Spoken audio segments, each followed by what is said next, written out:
Hi, I'm Agnes. And I'm Natalie. We're friends. And co-workers. And this is our podcast, Dinner Last Night. Nat and I share a passion for food and events. And over 35 years of combined experience in the hospitality industry. So pour yourself a glass of wine. Or whiskey. And join us while we share our adventures in home cooking, entertaining. And of course, what we made for dinner last night.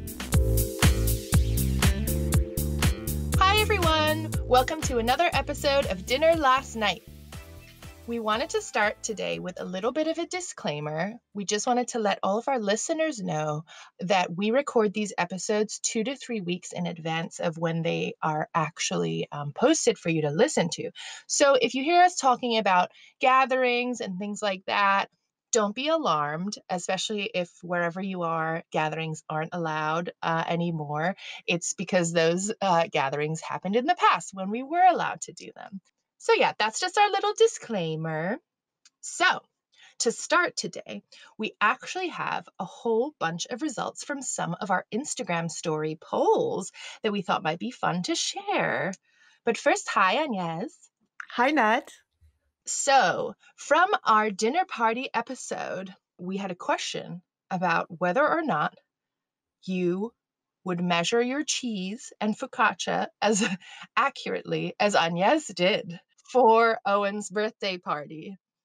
And would you weigh your cheese and fruit in the way that she did for her little fruit cups? 40% of responders said absolutely weigh it all.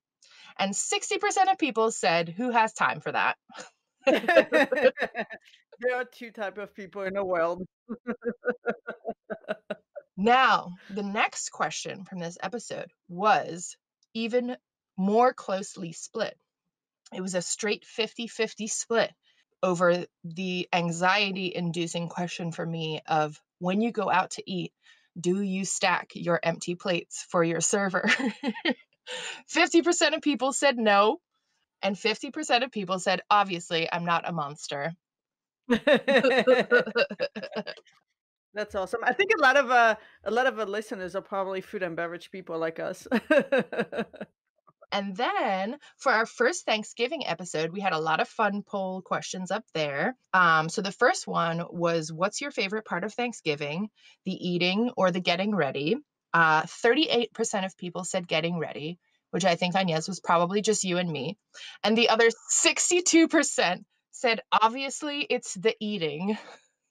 I think people need to start appreciating the process. They would have so much more fun rather than just end result always, you know? Yeah, it's about the journey, guys. It's about the journey, for sure. Now, this one, the answers to this really surprised me, Agnes. The next question was whether or not people could tell between the two fancy cranberry sauces that we both made, whose was whose. So if you remember in the story, there were two pictures of the same cranberry sauce. The one on the left, Exhibit A, and the one on the right was Exhibit B. So only 1/3 of people guessed correctly that I made the one on the right and you made the one on the left. So I don't know what that says about what people think about our cooking skills.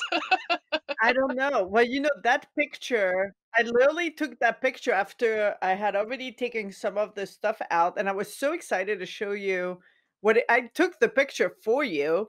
And I was so excited to show you what it was like, but again, we were in the middle of dinner by then. I'm 3 or 4 drinks in, so there's no way that was gonna be a good picture and all that good stuff, but Well, that's why I think it's funny because obviously more people thought that it was me in that situation and not you. But it's so yeah, it looks so messy, and, I haven't taken any other pictures. There's no pictures of food for Thanksgiving other than, the table setup and the cheese display. That's it. Okay, and then this one, I think you'll be surprised by the results of this next question. The next question was, is Thanksgiving still Thanksgiving without turkey? 17% said, nope, you absolutely need turkey for it to be Thanksgiving. And an overwhelming 83% of people said, Whatever floats your boat, as long as there's plenty of it. That is incredible. I really wish I hadn't ordered a 26-pound turkey right about now. I was really surprised. I was really surprised by that. I thought way more people were gonna respond that you need to have some kind of turkey at Thanksgiving. Wow. Yeah. And then the last question was, is pumpkin pie the quintessential Thanksgiving dessert? This was on a like 0 to 100 scale. So 80% of people gave it 100 out of 100. Yes, pumpkin pie is the quintessential Thanksgiving dessert. And then the other 20%, while they didn't give it 100, still gave it 80 or above. Wow. So it seems like a pretty resounding yes. That is crazy. More power to pumpkin pie, but less to the turkey. Like, isn't it Turkey Day? Like, what kind of listeners do we have? Uh, I just didn't realize that many people liked pumpkin pie. I mean, I'm kind of like, yeah, I guess like you can have it there, but it's not my first choice usually of dessert. But Yeah, it is if you're Owen, that's for sure. it's true. Looks like you're not getting out of baking that pumpkin pie this year. All right. Well, those were the results of our most recent polls. Thank you guys so much for following our stories on Instagram and answering all the fun little questions and quizzes that we have on there. So let's get started then. Agnes, what did you make for dinner last night? Well, by the time this episode air, Thanksgiving will be over. However, I had talked to Joe about potentially doing some kind of appetizers. I told him, when we do Thanksgiving, everybody sat down once the turkey's ready, all the dishes are hot, and we put everything on the table. And I told him I really wanted to do some kind of appetizer. And he suggested that we try manigat. And just because he's has seen it in The Sopranos, I guess that's what they do for Thanksgiving. That is the Italian American tradition is to have manigat. So I was looking through recipes. So I found out a couple of different things. First of all, I found out that manicotti is really a American, Italian American thing. They don't make manicotti in Italy. In Italy, they have cannelloni, and it's kind of the same. It really is the same thing. You can buy like those tubes, I guess, those tube shape pasta that you fill them. But I really wasn't interested in doing that. And I remember seeing, I think I have a couple of friends who are Italian American and maybe follow more a little bit of the traditions. And I remember them making crepe, some kind of crepe, right? And fill them and put them in a dish and everything. So the New York Times cooking app has this great traditional manicotti recipe, and it is a 100% made from scratch version. It said that it required 3 hours of preparation, so I thought that maybe I should try it, this weekend instead of waiting for Thanksgiving. I really wanted to kind of give it a fair shot before. So there's a couple of different components. First, you make a marinara sauce. It's really very simple one. Then you make those little crepes, then you fill them, and then you bake them. And for Thanksgiving, we think that everybody will eat one, so like as appetizer. So the recipe made 16 manicotti. It's a really good recipe. I think some people may not have rated the recipe as good as they could, because if you've never made crepes before, the twirling of the batter in the pan and Mm, doing all of that could be kind of tricky. The only thing I changed actually to the recipe is that it says a regular crepe batter has milk, eggs, flour, and then any kind of seasoning or that you want to put in it.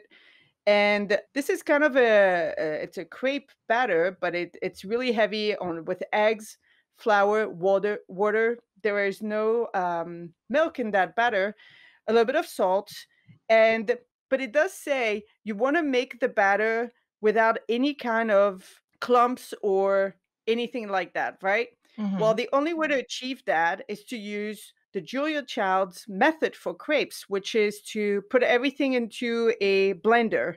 So that's what I did. So the recipe said slowly incorporate the flour to the eggs and the water. Yeah, none of that.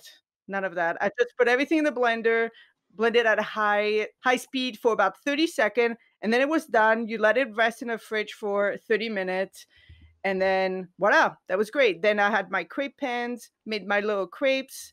That was really easy to work with. There was absolutely no clumps, right? So that's really what you try to avoid when you're making the batter. And then you fill them. It doesn't take that long. You bake them. It's so light and fluffy and delicious. But there's not a lot of ingredients, right? So the filling is just mozzarella cheese, Parmesan cheese, ricotta, and a little bit of parsley and salt and pepper. So the ingredients that you pick has to be like full fat, Right. good quality. If you're ricotta, like, have you ever had really bad ricotta when it's dry and it just doesn't Mhm. taste like anything? Yeah. Yeah. So it has to be really good ingredients, but it was super fun to make. Yeah, I think we're definitely doing that for appetizer. I feel like I can make the batter the day before. I can make the tomato sauce the day before. I can make the filling the day before. So everything can be done really in advance and just assemble the day of, popped into the oven. Perfect. Mm. We're starting this Italian American tradition Yeah. thanks to The Sopranos.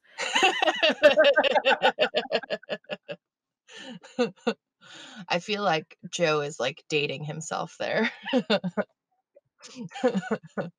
So the crepes, though, Mhm. it's just, like, basically like a regular crepe batter, or is there, like, different ingredients than a regular crepe? No, it's just so this batter has about, I think it has 6 eggs, a cup and a half of flour, a cup and a half of water, and normally and then a little bit of salt. Normally, a crepe batter has half milk, half water, and eggs, and then usually I put some, orange blossom water, or you Mm. can put a little bit of rum, or you can Mhm. put a little bit of Grand Marnier.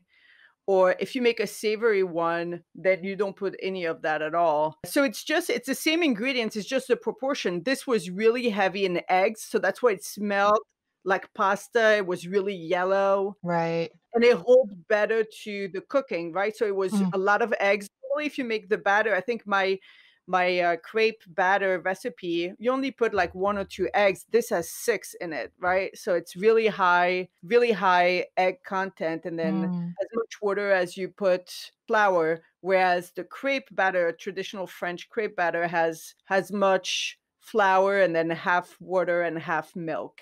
You know what I Mm. mean? There was no milk in that. It was a lot of eggs.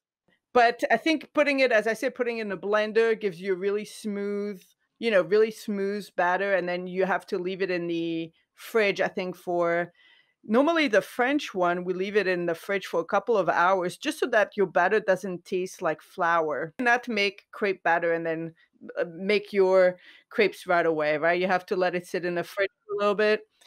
So this is kind of the same. So I think that's why if I make the batter the day before, it'll be good. Yeah, it's really yellowish, but it holds better than a French crepe that you put just Nutella in it or something like that. You can tell that the egg content, it makes it for something that can be filled up, put in the oven in tomato sauce, and then still have a little bit of a bite, but it's light and fluffy. Mhm.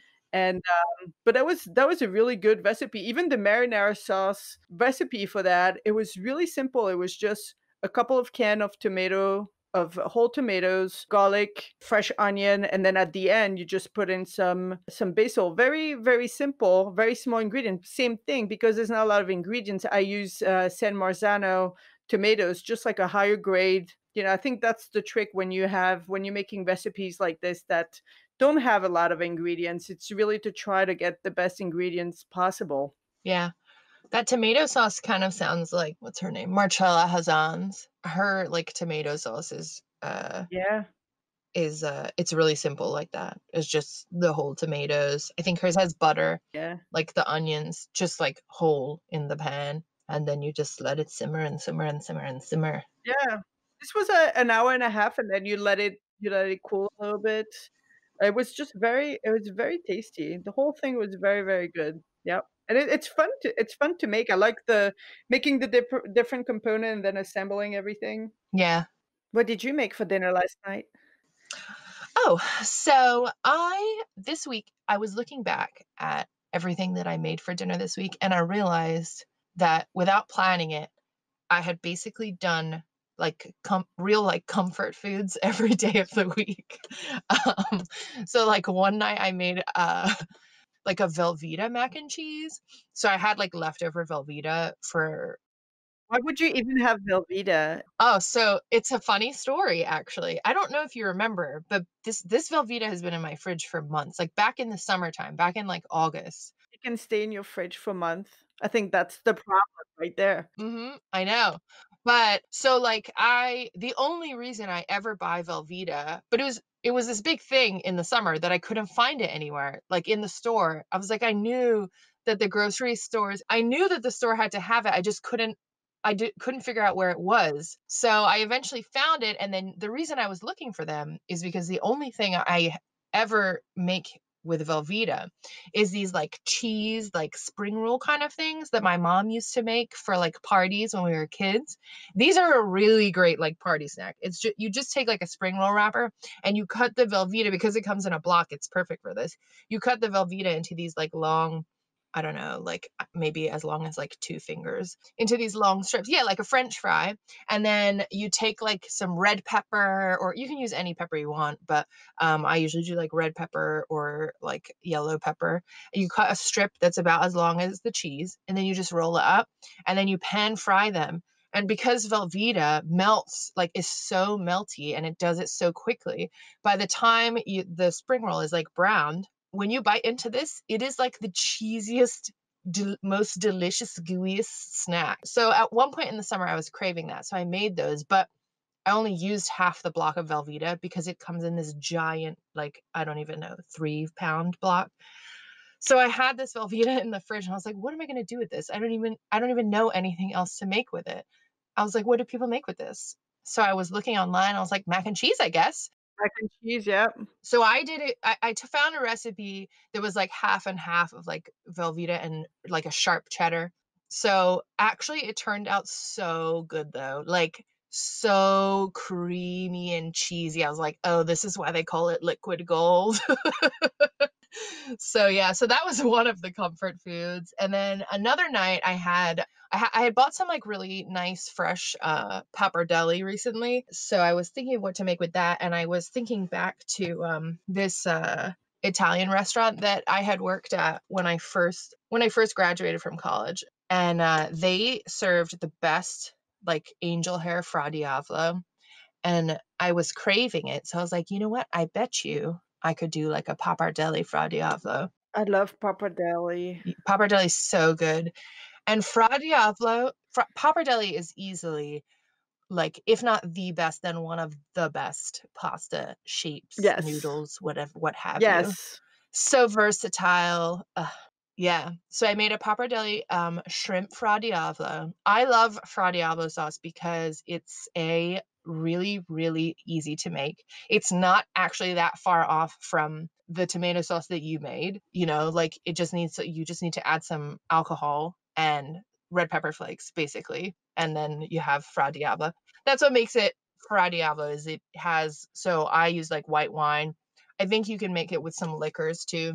And it's usually like a little bit spicy because of like Mhm. red pepper flakes. So I had that one night, but the best meal I made this week was actually once again from some leftovers.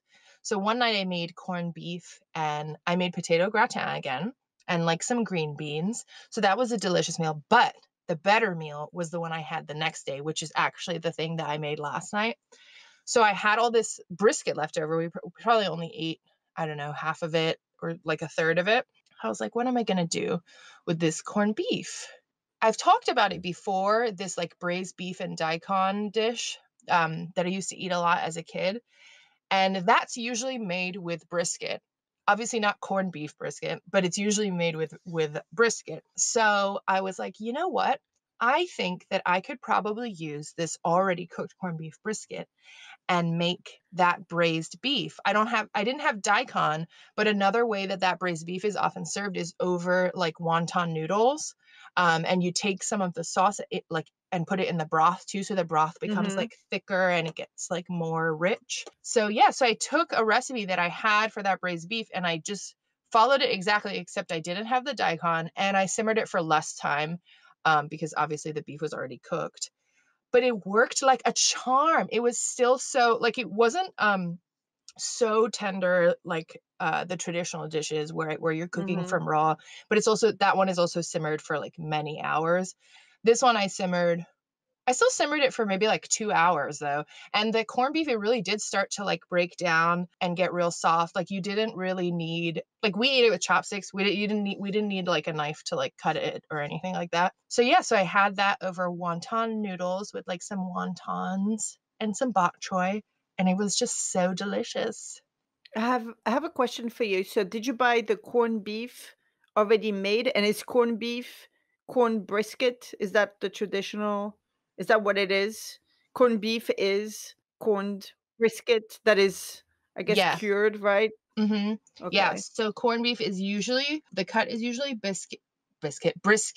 I did buy it already corned. So what I usually do, in the grocery stores, they always start selling corned beef briskets right before St. Patty's Day. So I always buy a couple then and put them in my freezer because I really love like I mean, I'm not Irish, so I have no connection to corned beef being with like St. Patty's Day, but I love corned beef.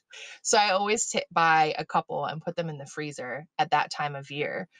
So this corned beef brisket has probably been in my freezer since March. Wow. Yeah, but yeah, it's already cured. It's like salt cured corned beef. Yeah. But I don't cook it with, and so I guess the traditional way to cook it around St. Patty's Day is people like boil it, which I don't know. I don't know what's up with that.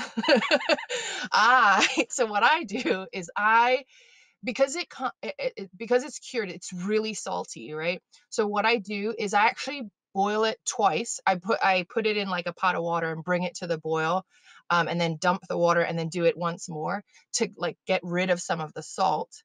And it usually comes with a little seasoning packet. I think that's how people usually cook it is like they boil it with that seasoning packet. I've never used that seasoning packet. I just throw it away. I don't even know what's in it. Um, I just throw it away. So I bring it to the boil twice, and then I put it in the oven. And what I do is like on the top, the fat part, I put like some cloves in, and then it's like a recipe that I found years ago, and it's so simple. You put some cloves in, then you get a nice like spicy honey mustard, or like sometimes I'll mix like honey mustard with a very spicy like horseradish mustard, and you spread that over the top, and then you take some brown sugar and you crumble that over the top, and then you cover it in foil and put it in the oven for like 2 hours, and then take the foil off for a little bit so that it gets all nice and browned. And yeah, so that's how I make corned beef brisket, and that is delicious because then it gets a really nice crust around it. The problem with the boiled one is it just has this weird texture, and also those briskets usually have a really big like a nice like layer of fat on top, but if you boil it, that's gross. Like how do you eat that? But when you like put it in the oven like that, then that fat starts to like cook down and makes a nice crust. Yeah, and then it's this really nice thing to kind of cut into.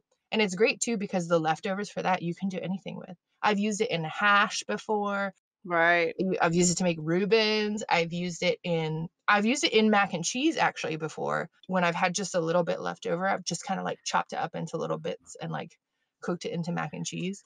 I'm actually really interested in knowing how to take the brisket and then cure it. I feel like I looked it up before and it takes a couple days and then some pickling seasoning or something like that. Yeah. It's probably not that difficult. No, just time. It's Yeah. time. Yeah. Yeah. Yeah, I think it's a pretty basic like salt curing. I don't think too much else goes into it. But yeah, love me some good corned beef. That sounds delicious. So did you ended up eating it over the pappardelle or the other noodles? No, so the first night, we had it with potato gratin and Oh. green beans. Mhm. And then the second night, we had it over the wonton noodles. But the second night, it was like totally transformed, the flavors and everything. Honestly, I don't think you would. I don't think, like, the average person would be able to tell that it was actually corned beef brisket. Yeah, because it took on because that braised beef dish with the daikon has so much of its own kind of, like, unique flavors, so it just, like, took that on so well. Yeah, the only difference was it just the texture was a little bit different because obviously it was, like, twice cooked, but it wasn't tough. Yeah, there was still, like, I think enough fat in the brisket to, like, let it cook down even more into that sauce, so I wonder if you can find brisket this time of the year too, over the holidays or no? I think it's a pretty common, like, sort of big gathering meal because it's a big cut.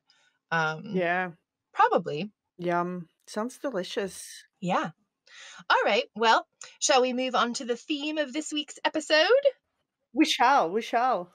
Okay, well, this week's episode, we will be talking about everyone's favorite meal, brunch. Yes. Yes, yes. Agnes, Yes. why don't you start? What's your all-time favorite brunch meal? I think I really do love making brunch because it just feels warm and cozy, and it's a meal where it's appropriate to eat sweet stuff, but yet it's gonna be your lunch. So completely love it. There's a couple of things that I really like to make. First, I know that you talked the other day, I think it was maybe last week, you talked about a frittata. I don't know. I think we were talking about maybe Thanksgiving leftovers or maybe something else. And I found this really great shortcut to kind of make a frittata for brunch, or actually if you wanted to make it for dinner as well. But the perfect frittata ratio. Are Mm, you ready? yeah. Here it is. You use 6 eggs, a quarter cup of cream, whatever cream you wanna put, whether it's heavy cream, sour cream, any kind of cream, 2 cups of meat and veggies, or so the ratio of your meat veggies could be anything as long as they're cooked, so you can use onions, peppers, any kind of sausage, ham, bacon, whatever. 2 cups of that, 1 cup of cheese, same thing. Whatever kind of cheese you wanna use, feta, goat cheese, or cheddar, parmesan, you put it 20 minutes, 350 degrees. This is the perfect ratio for eggs, milk, or cream, veggies, and cheese. So, frittata, I like making them because I feel like whatever you have left over in the fridge, it's a good brunch item. That would be my first one. Yeah, frittata is always a good pick. Frittata and quiche, I think, but quiche is a little bit harder because then you either presumably have to make the crust or already have it. Yeah. It's basically frittata just with a crust. Right, right, right. Yeah, and then the crust, yeah, that's another challenge in itself. But yeah, I love making that. I also love eggs Benedict. I think any kind of Benedict, I love it. And I had actually tried this recipe. I had seen the video from the Bon Appetit magazine, and it's called Eggs Benedict for a Crowd.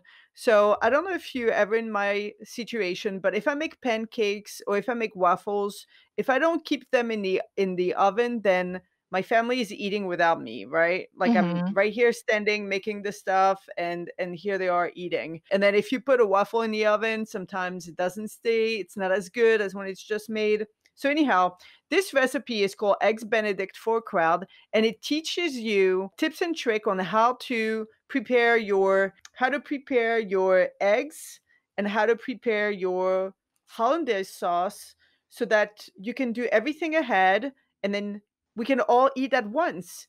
And I love those kind of eggs. What are they called again? The poached eggs. Love poached eggs. So this recipe again, it teaches you to just poach them, but not completely finish them. Cool them on an ice bath, and then you could leave them in the fridge overnight, and then just warm them up in a warm bath. And then it teaches you to make hollandaise in a little food processor instead of making them on the double board. So like Mhm. that same thing, it's made, you melt your butter, you add it to the eggs, you do your thing, you put it in the food processor, and then you keep it in really warm water. Same thing with toasting your English muffins or whatever you want to use for base. Sometimes you can use a lot of other breads. Sometimes you can use ham. Sometimes you can use Canadian bacons. There's so many variable, with eggs Benedict. You can use smoked salmon, you could do spinach, you could do so many different things. So this recipe is a good base. So if it's the 3 of us here, or if you're having people over, it's like a meal, you impress everyone with that, and it's so easy. So really, really good recipe, and I love when there's little tricks to make things ahead so that everything can be delivered at once. Yeah. That reminds me actually of I haven't tried this recipe, but I recently was watching, Nadia Hussein? She won like the Great British Bake Off and she has a Mhm. bunch of like cooking shows and cookbooks. So her most recent, I think it's on Netflix. Her most recent show is called like Time to Eat or something like that. And I think one of the first recipes that she does is for like a brunch for a crowd. And one of the things that she does is like a sheet pan pancake. And Oh, so, yeah, and it's genius. It's so simple. Like even just watching her do it, it's so simple. You bake it off in the sheet pan and then you just cut it up into whatever shape you want. But then it's just like massive amounts of pancakes basically for how, to serve your group, which I thought was pretty genius. Such a clever way because pancakes are one of those things where like I don't think the shape really matters that much. no. It's still recognizable as a pancake, even if it's in like a different shape. I mean, that's evidence by all the different like kind of Mickey Mouse shaped and whatever that people make for their kids, right? Obviously, yeah, obviously the shape of the pancake doesn't really matter. It's like the pancake is all about the texture, I think. Right. Yeah. For me though, brunch it always has to be sweet and savory. I'm not like a big sweet person for breakfast anyway, and and obviously not for lunch, but I think brunch is the perfect excuse to put the two together. So there always has to be a combination of the two, right? So I'm much less likely to eat or make pancakes for breakfast than I am to like eat and then want them at brunch. So like I always want to have like pancakes or like a waffle with like a side of something like something savory and preferably really salty, right? So like breakfast sausage or corned beef hash or something like that. To me, that's such a good combination of like a really sweet thing.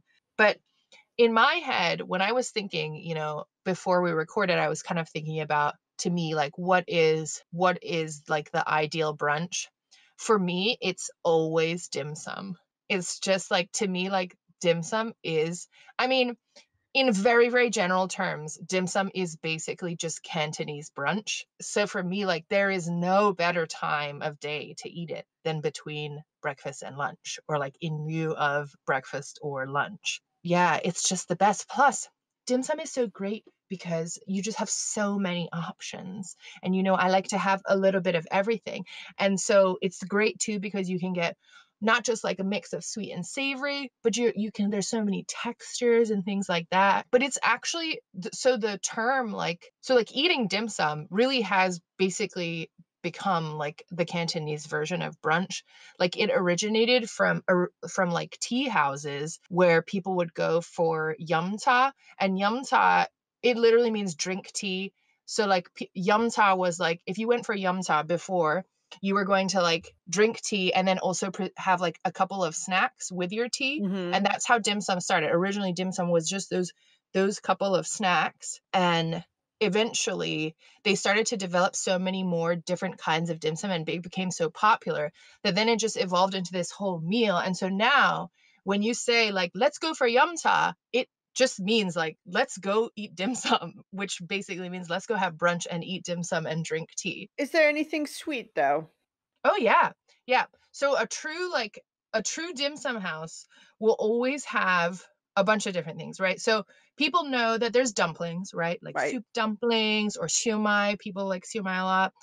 There's always like rolls and buns of some sort. So like that might be Mhm. spring rolls or rice paper rolls. Barbecue pork buns, I think, are Mhm. one that people like a lot. But also in those buns, there are often sweet options, right? So sometimes there's like ones filled with like red bean paste, or one of my favorites with taro paste. Mhm. Taro is like a root vegetable, but it's pretty sweet. Right. So that one's kind of like almost like a sweet savory. There's usually cakes of some sort, but those are savory. Those are like usually like turnip cakes, things like that. There's always a little bit of meat. That's where you'll see the infamous chicken feet Right. is at dim sum. Always some kind of rice. So it might be a fried rice, it might be congee, it might be like rice wrapped in and cooked in like lotus leaves. And then there's always desserts. And the desserts range from anything from like mango pudding to egg tarts. Oh, I love those. Yep. To like sesame balls, right? Those kind of glutinous sesame balls that then are covered in the sesame and deep fried like that. So there's always sweets. There should always be sweets. If you go to a dim sum house and they don't also have sweets, Walk away. you're not in the right place. Yeah. Yes. Yeah. To me, like, dim sum is just the perfect brunch because you can have so many things, and because of that, because there's just these endless options constantly, you end up spending hours and hours, which is the best kind of brunch, right? The nicest thing about brunch is that it's kind of like a slower paced meal. You've already decided, "We're not having breakfast, and we're not gonna have lunch, we're gonna have a meal in between, so we might as well extend it into, like, lunchtime." Right. So, yeah, it's really the perfect meal for just, like, tasting so many things, but also kind of, like, pacing yourself through several hours of just eating and chatting. Yeah, I mean, I think, we talked about it before, once you have brunch, nothing else happens the rest of the day. You're not gonna be a productive member of society, I can tell you that. Oh, definitely not. The other thing that I think is, like, really essential to brunch, and we've actually, it's pretty evident in the recipes we talked about at first, are eggs. Oh my gosh. You have to have eggs in some form. Yeah. I feel like you need the eggs, you need some kind of either waffle or French toast or pancake. Mhm. There's this really good recipe, it's a French toast bread pudding, and that's really good. It has a little bit of orange zest, and it's pretty much French toast, but it's, baked and in a lot of more batter than probably it needs to, and it makes it so easy so that everybody can eat all at once instead of, like, putting things in a pan and then trying to figure it out, yeah. I feel like, when you have people over for brunch, or even if you go out, that's the perfect opportunity for a restaurant or for yourself to make some kind of like yeasty dough item. So whether you're making sticky buns of brioche, or then also making that's the opportunity to make bagels or to make muffins, making those kind of things from scratch. I feel like the good brunch place make those things, like, they make the biscuits from scratch, or they make the English muffins from scratch. Yeah. I feel like it makes such a difference. Yeah, for sure. I mean, the other thing that's important at brunch, which I feel like we've maybe mentioned before, is obviously the beverages. Of course. So, I mean, I know that mimosas are very popular at brunch. I'm Mhm. actually not like a huge mimosa person. Obviously, I won't turn it down, but Right. I would take champagne by itself before I take mimosa, but I do like a good spicy Bloody Mary. You know the kind of Bloody Marys where they put then a shrimp and a piece of peppered bacon and then some celery and then some cornichon and then some other things. that have an entire meal on top. Yes. And the Bloody Mary is spicy and it has tons of horseradish. Ah, that's the best kind. There's nothing worse than ordering a Bloody Mary and then they bring you, like, vodka and tomato Tomato juice. juice. Oh, no. Yeah, I guess those are the classics, the mimosa and the Bloody Mary. They do like Bellinis, but I think those I don't know, I don't like to mix champagne with things like that. I feel like it's too sweet. I'm kind of with you. I would rather just drink the champagne by itself. But a couple years back, I think maybe at work, I don't really remember how I came across this delicious beverage, but there's something now I make anytime I'm having like brunch, or even sometimes just for like parties in the summertime. It's really good. And it's like a sparkling white sangria, but the secret ingredient, and it's very, very boozy without tasting like it, is Saint Germain. Yeah. in, like, a large quantity, like I've done before for parties or, like, brunch, bigger brunch gatherings, you, like, use the entire bottle of Saint Germain. Oh, that's so good. It's so good, especially in the summertime. So refreshing. Saint Germain is great because it's sweet, but also, like, mild, but kind of floral too. So it really tastes special, but it's so good, and when you l and, the thing with this drink too is you have to do it in advance because what you wanna do is soak, like, half of the fruit or most of the fruit in the Saint Germain first, like, long before you ever mix anything together, and then you kind of mix everything, and then really right towards the end, right before you're gonna really drink it is when you add, you can add champagne or or prosecco or some kind of sparkling wine in there. But really, at that point, the sparkling wine is really only for the bubbles. Right, right, you put it at the end. Yeah. Yeah. So Saint Germain is the, hibiscus liqueur, right? I think it's elderflower. It's elderflower. It's not hibiscus. Yeah, elderflower. I feel like it's one of those tastes where it's familiar, but you don't know what it is and you can't pinpoint, Mhm. I love it. It's so good. Yeah. So, that's one of my essential brunch beverages. Even Zach likes it, and he really hates, like, fruity drinks. Oh, so, there's one thing, though, I forgot when we were talking about eggs being essential to brunch. One thing that I really enjoy eating for brunch is it's a really typical, like, you'll often see it as a really typical Filipino breakfast, actually, but really it can be eaten at any time up to or even for lunch.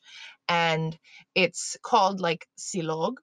And what it is basically, a Filipino, like, garlic fried rice, like, very garlicky. That's the main ingredient, really, with your choice, basically, of meat, preferably a salty one, and a fried egg. It's like 3 things, and the key components are always the garlic fried rice and the fried egg. But it's so common, and people eat it with so many different meats that its name changes basically depending on what you eat it with, right? So if you have it, say you had your silog with spam, it would be spam silog. If you had it with longanisa, which is like a Filipino sausage, like it's very garlicky and kind of sweet, probably pretty similar to like chorizo, Mhm. it would be long silog. And if you had it with like tocino, which is like a cured and smoked pork belly, it would be tosilog. And so it's so like just ubiquitous that silog is just the name of like basically garlic fried rice and egg, and and then whatever you're eating it with. And that is, you will find that in every Filipino household, somebody is eating that for breakfast or brunch or maybe even lunch. That sounds yummy, I like it.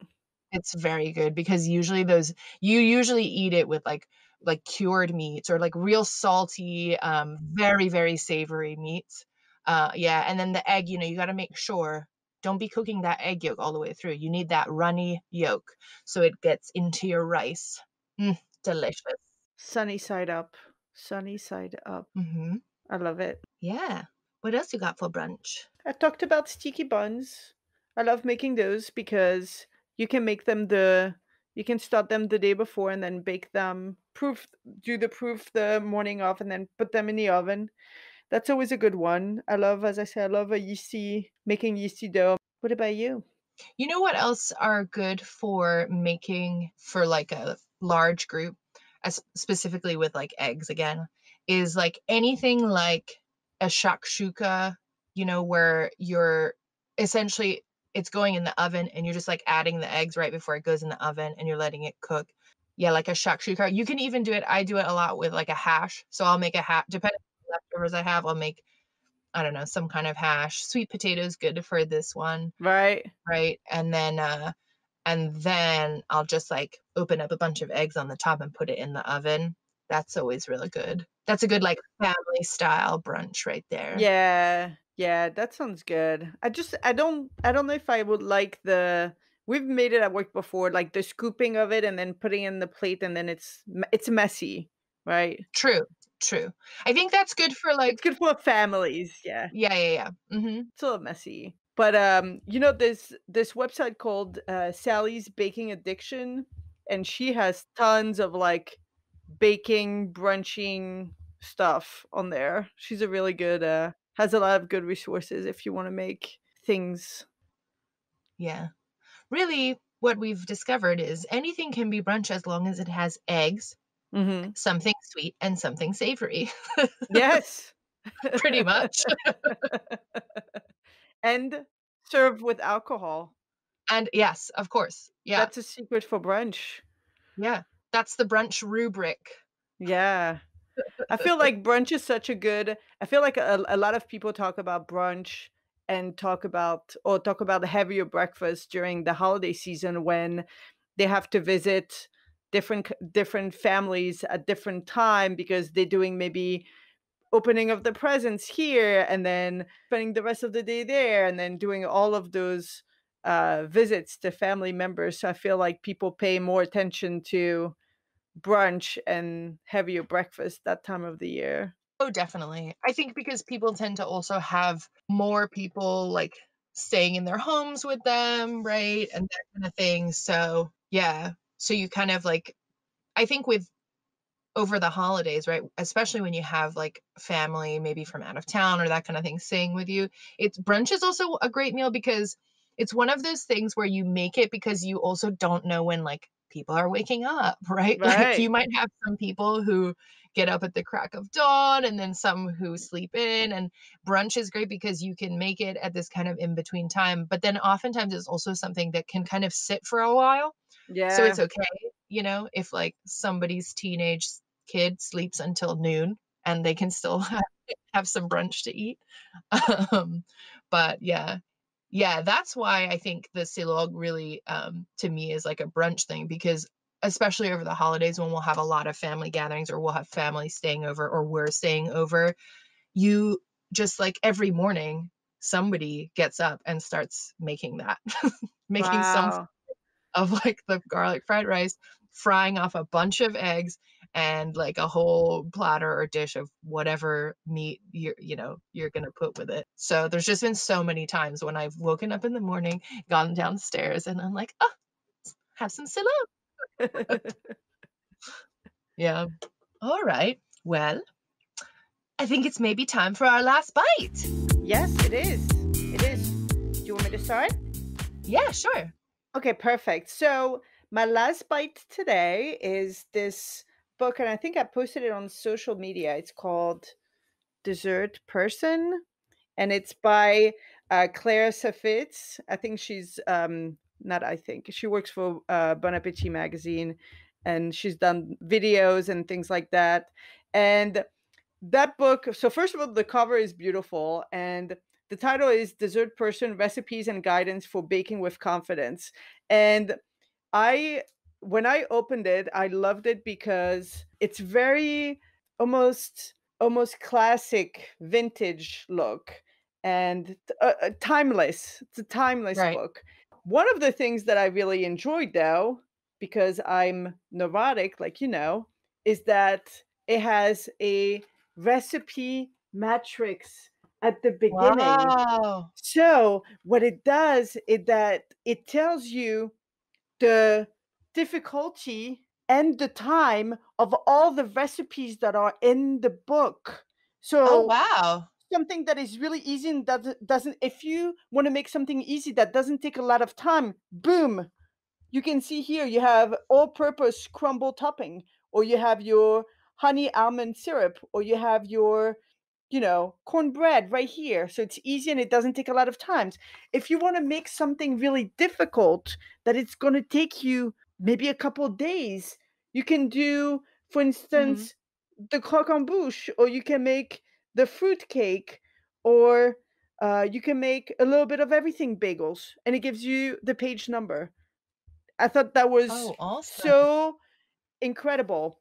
Then, when you look at the recipe, it actually tells you it tells you the difficulty level, but it also tells you why it's difficult. Maybe because it needs special equipment, because it takes a lot of time, or because it's a technique, the dough is very sensitive, or Ah. it explains to you everything, and it has so many footnotes. Like every recipe has a lot of footnotes, And it also, so I've been reading it. I haven't tried anything because I needed to read it more. It also tells you why and what to look for. So it doesn't tell you put this in the oven at 350 for 20 minutes. It tells you put it in the oven at this temperature for this long because this is what you're looking for, right? Because not all, so it's a lot of guidance. So when she tells you it's recipes and guidance for baking with confidence, she's not lying, you know? Oh, that's great. Yeah, so it's really a good tutorial. And I think I'm gonna make this my 2021 kind of goal, is to bake with more confidence so that I can bake when I have people over. Because remember, I always tell you I don't like to bake when I'm under pressure and all that good Mhm. stuff. So, but to tell you a little bit of the recipes that you will find inside, you have an area for loaf cakes and single layer cakes, one for pies and tarts, bars and cookies, layer cakes and fancy desserts. So, breakfast and brunch, breads and savory baking. So I love that. For instance, I love savory. First of all, I love savory baking. I've made sourdough bread. I love making focaccia. I love making all that.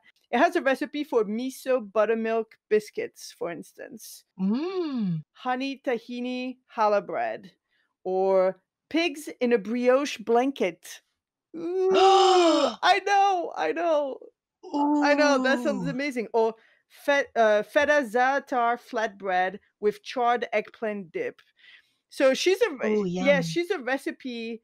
Oh, and then it has a last section with foundation recipes where you can find your recipe for different types of syrup, pie dough, olive oil dough, all of that good stuff.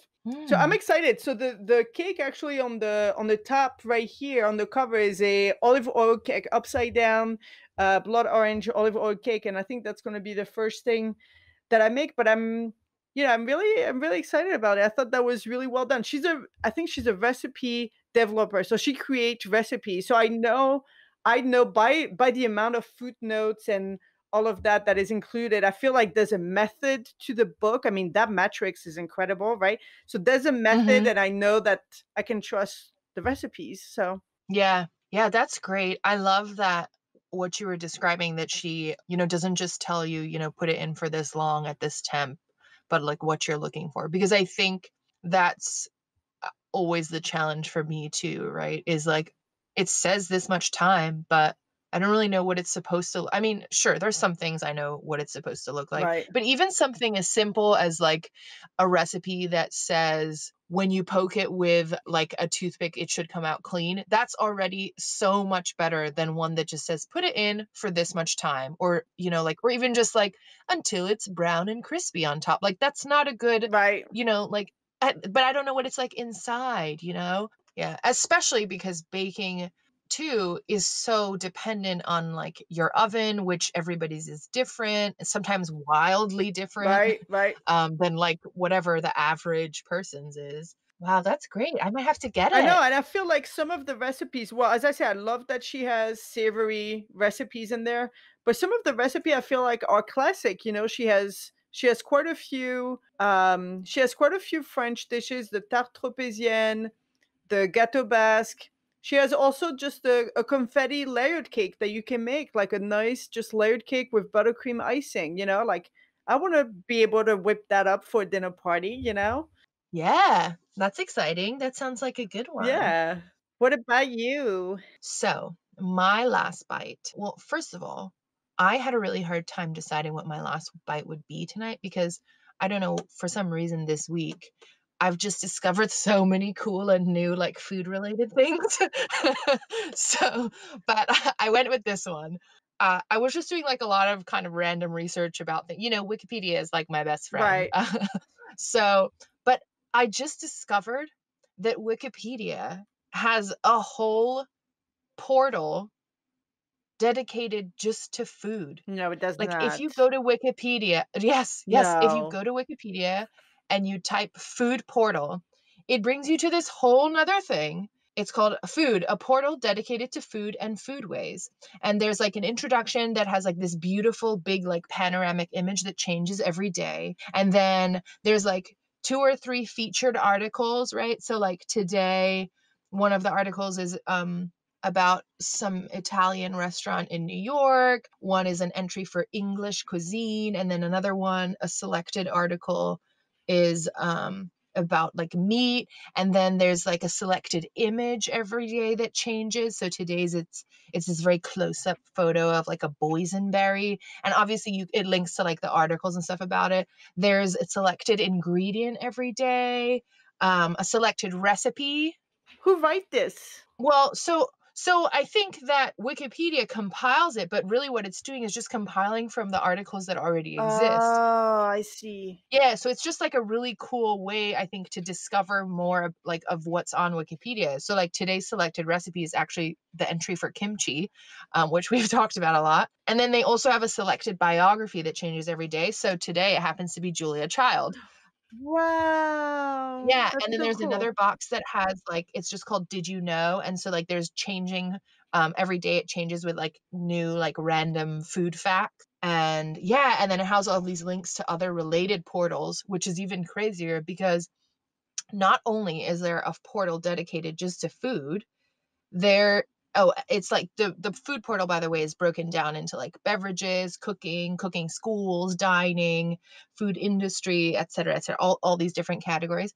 But there's other portals too. There's a whole portal for beer, coffee, liquor, supermarkets, and wine. Wow. That sounds like a big rabbit hole. I know. Like I've somehow found this giant rabbit hole to go down in the internet. Yeah, it's so cool. First of all, I didn't even know what these Wikipedia portals were. I just happened upon this somehow, researching something else, and it was like, go to food portal. I was like, what's this? And then I opened it and I was like, whoa. So if you're on Wikipedia and type food under search, it'll take you there? Just type in food portal. I'm not sure if you just type in food. Well, let me see. Let me try it right now. You just open a whole new world. No, you type in food portal. Mhm. I guess there's all these portals about all kinds of different things on Wikipedia. I had no idea. But I guess it's like just like a master like aggregation of all of the entries that they have for almost like if you had an encyclopedia that was broken down by category. So instead of searching the encyclopedia like alphabetically for something very specific, Right. you could like browse it by the category of Right. food. Well, Yeah. that's really interesting because they must have a lot because I looked on Wikipedia to find out if Italian people ate manicotti or not. So, so I know the recipe is in there. Mhm, mhm. Yeah, I know. I discovered it and I was like, "Oh my goodness." That's awesome. I can't wait to look it up. Yeah. Yep, so that's my last bite for this week. Love it. All right, I think that probably concludes this week's episode. Thank you so much, everybody, for listening. Don't forget that we post links to the recipes, the tools that we use, all kinds of things that we mention in our episodes on our website, dinnerlastnight.buzzsprout.com, or you can also find the links in our episode descriptions. So check those out if you want to find out more. Maybe you want to search the Wikipedia food portal. As always, you are welcome to share your own recipes and stories with us, maybe suggest a topic, or tell us what your favorite brunch dishes are. You can always do that by leaving us a comment or sending us a message on our Instagram and Facebook pages at Dinner Last Night Podcast, all one word, or you can send us an email, dinnerlastnightpodcast@gmail.com. You can listen to us on Spotify, Apple, Google Podcasts, most major podcasting platforms, and YouTube. Just look for Dinner Last Night Podcast. Like and subscribe. Leave us a rating or a review if you want to. It helps people find the podcast. And of course, we love to hear your feedback. And last of all, while you're leaving us a message, don't forget to tell us what you made for dinner last night. Goodbye. Bye!